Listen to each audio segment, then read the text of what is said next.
y'all, I'm back with another pinata and I had a really great time, and because it's me, I had to make it just a little bit extra. This is She's Making Something, and today I'm making a DIY pull string pinata.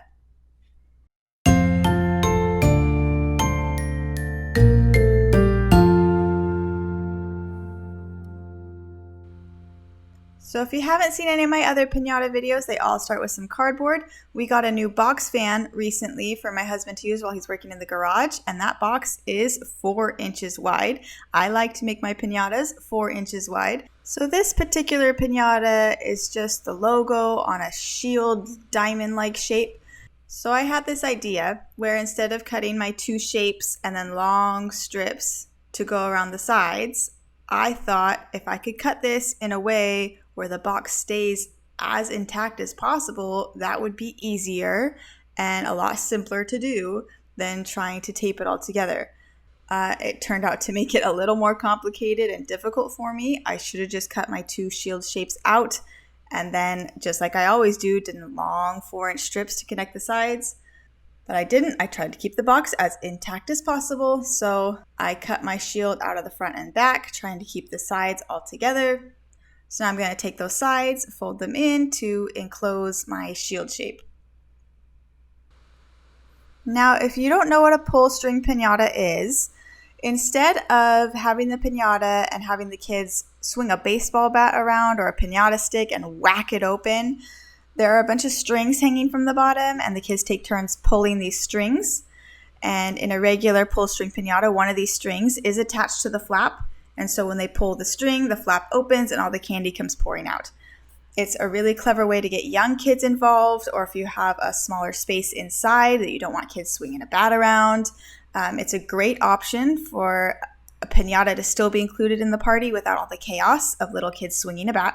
What I don't like about pull string pinatas is that there's usually only one winner. Only one kid gets the string and they pull it and all the candy comes out and then it's done. And then the fun is just kind of diminished.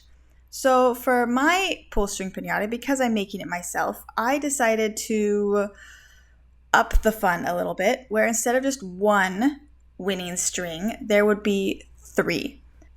I'm going to separate the inside of this pinata into 3 sections. So I'm going to take some 4-inch cardboard and I'm going to make 2 walls on the inside. They don't have to go all the way up because I'm not filling this thing to the top with candy. I'm using gravity to keep the candy where I want it to be inside these 3 sections on the inside of the pinata.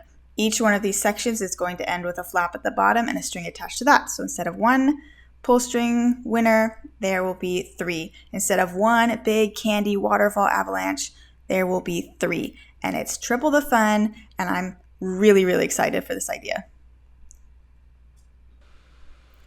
Once those interior dividers are in place, it's time to finally close it all up and decorate it with tissue paper. The one big positive of keeping the box together as much as possible is that there were 2 handle holes at the top of the box that I used to run my pinata strings through.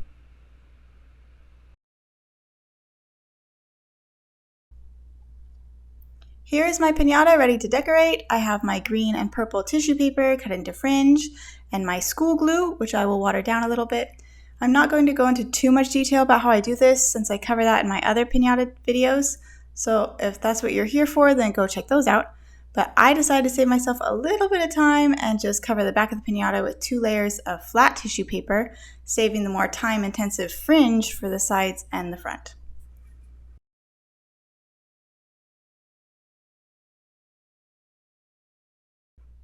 And for that, I start at the bottom, paint a line of glue, lay down the fringe, and work my way up.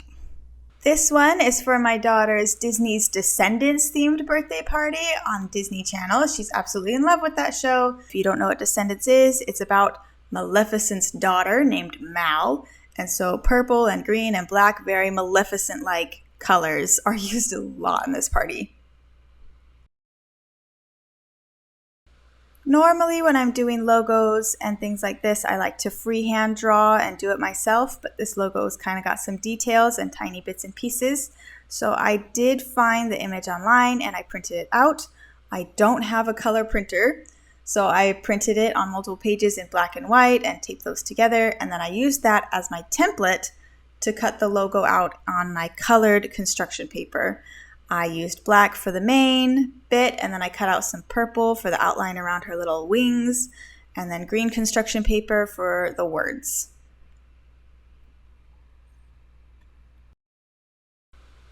Once I had my pieces all cut out and glued together, then I just used some hot glue to just plop it onto the middle of my piñata.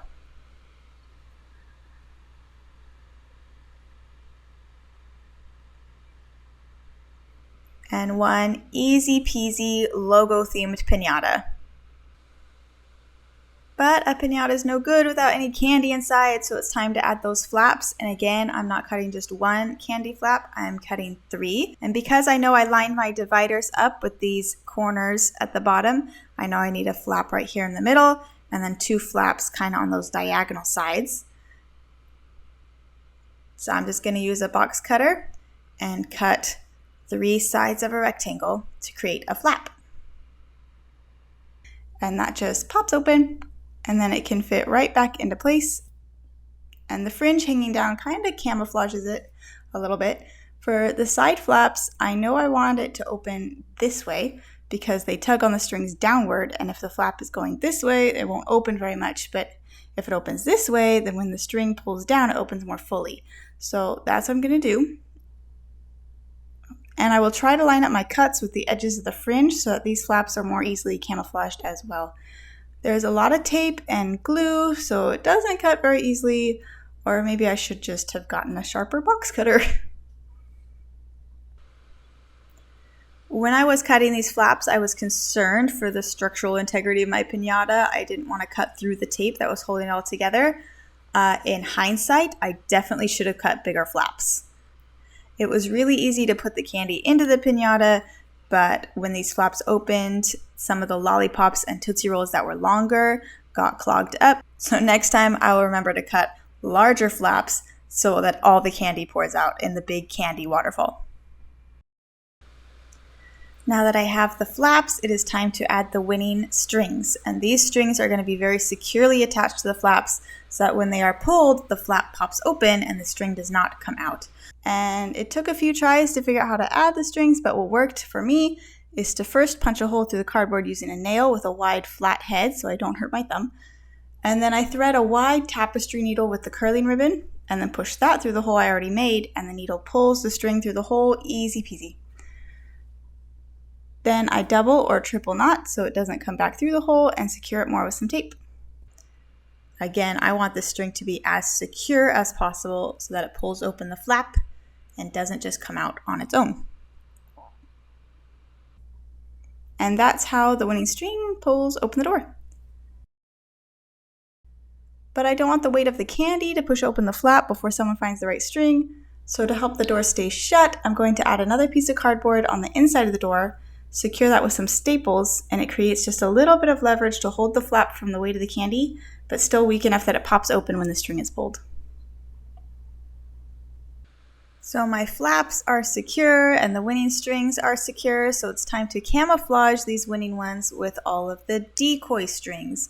I'm going to add these strings the same way as the other ones by putting it through the eye of the needle and then poking that through the cardboard, but instead of using knots or tape, I'm just going to leave these ones free and unsecured so that when they are pulled, they will slip right out and not tug anything open. I wanted enough strings for each girl at the party to have more than one chance to pull a string, so I had about 24 strings hanging from this piñata. Here's the piñata all finished and hanging on the wall in my bedroom. You can see how many strings I added, and I left them extra long because I always cut them shorter later depending on where and how high we have it at the party. Also, as I'm looking at this piñata with all the strings hanging down, it looks like a jellyfish. And that is an awesome pull string piñata idea for another time. Like I said before, I do wish I had made the flaps a little bit bigger so the candy wouldn't get stuck as it was falling out. My husband did have to shake the piñata a few times to get some things loose, but other than that, My triple winner idea totally worked out. Every pull string worked exactly as it should. But the best part about a pull string piñata is because it's not smashed apart, I can rip off all the tissue paper, decorate this basic shield shape with a different color scheme and a different logo. The flaps are still there, so it's completely reusable for another party. If you liked this triple winning pull string piñata idea, please let me know in the comments and like the video. Also share with me what you would have done different. I'm always looking forward to the new next big thing that I can try. This is She's Making Something. Thanks for watching.